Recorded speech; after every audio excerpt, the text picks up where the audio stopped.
inspired by God and profitable for teaching. We need to teach the Bible. No one needs our wisdom. No one even needs our experiences. No one needs to hear about our life stories. God needs a group of men who stand before other men, and when they open up their mouth, they have one purpose: to proclaim what God has said and to make it known, to explain it. It's good for teaching, but it's also good for reproof and for correction. Any minister who does not clearly rebuke people and correct them is a coward and is loveless. He loves himself more than he loves the people.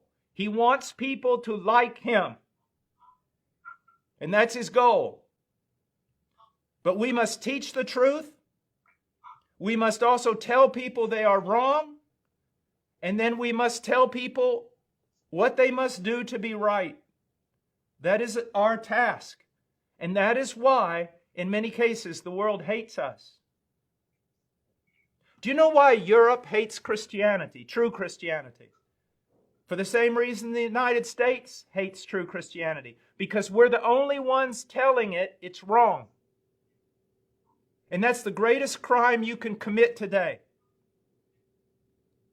Christians, ministers of Christ that are true, are standing up and telling the world, you are wrong. And they hate us. Because when they're all together, their conscience is not afflicted.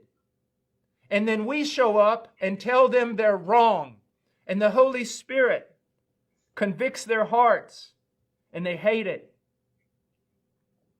That's why the two witnesses in the book of Revelation, when they die, the world is happy. Because finally the word of God is silenced and no one is afflicting the conscience of the world anymore.